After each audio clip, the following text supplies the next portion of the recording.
بسم اللہ الرحمن الرحیم۔ حضرت عمر بن خطاب رضی اللہ عنہ فرماتے ہیں کہ ایک دن ہم رسول اللہ صلی اللہ علیہ وسلم کی خدمت میں بیٹھے ہوئے تھے کہ اچانک ایک شخص آیا جس کا لباس انتہائی سفید اور بال گہرے سیاہ تھے۔ نہ اس کی حالت سے سفر کے آثار ظاہر تھے کہ جس سے سمجھا جاتا کہ وہ کوئی مسافر شخص ہے، اور نہ ہم میں سے کوئی اس کو پہچانتا تھا جس سے یہ ظاہر ہوتا کہ یہ مدینہ کا مقامی ہے۔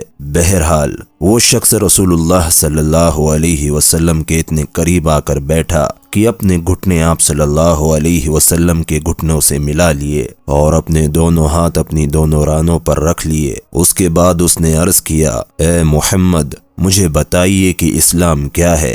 رسول اللہ صلی اللہ علیہ وسلم نے ارشاد فرمایا، اسلام کے ارکان میں سے یہ ہے کہ تم دل و زبان سے یہ گواہی دو کہ اللہ تعالیٰ کے سوا کوئی ذات عبادت و بندگی کے لائق نہیں ہے، اور محمد صلی اللہ علیہ وسلم اللہ تعالیٰ کے رسول ہے۔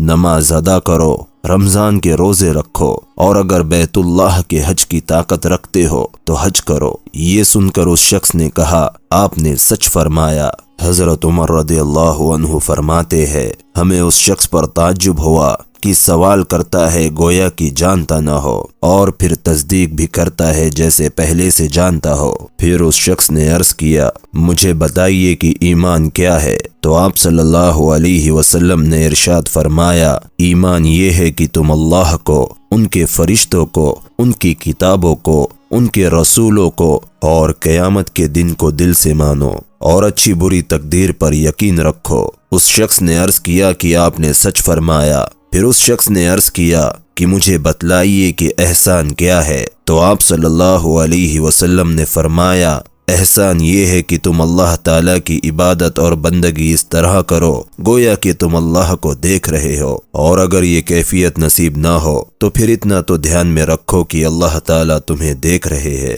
پھر اس شخص نے عرض کیا کہ مجھے قیامت کے بارے میں بتلائیے کہ وہ کب آئیں گی؟ آپ صلی اللہ علیہ وسلم نے ارشاد فرمایا، اس بارے میں جواب دینے والا سوال کرنے والے سے زیادہ نہیں جانتا، یعنی اس بارے میں میرا علم تم سے زیادہ نہیں ہے۔ تو اس شخص نے عرض کیا، پھر مجھے اس کی کچھ نشانیاں ہی بتا دیجئے۔ تو آپ صلی اللہ علیہ وسلم نے فرمایا، اس کی ایک نشانی تو یہ ہے کہ بندی اپنی مالکہ کو جنیں گی، اور دوسری نشانی یہ ہے کہ تم دیکھو گے کہ جن کے پاؤں میں جوتا اور جسم پر کپڑا نہیں ہے، فقیر ہے، بکریاں چرانے والے ہیں، وہ بڑی بڑی عمارتیں بنانے میں ایک دوسرے پر بازی لے جانے کی کوشش کریں گے۔ حضرت عمر رضی اللہ عنہ فرماتے ہیں کہ وہ شخص چلا گیا، میں نے کچھ دیر توقف کیا اور آنے والے شخص کے بارے میں دریافت نہیں کیا۔ پھر آپ صلی اللہ علیہ وسلم نے خود ہی مجھ سے پوچھا، اے عمر، جانتے ہو یہ سوال کرنے والا شخص کون تھا؟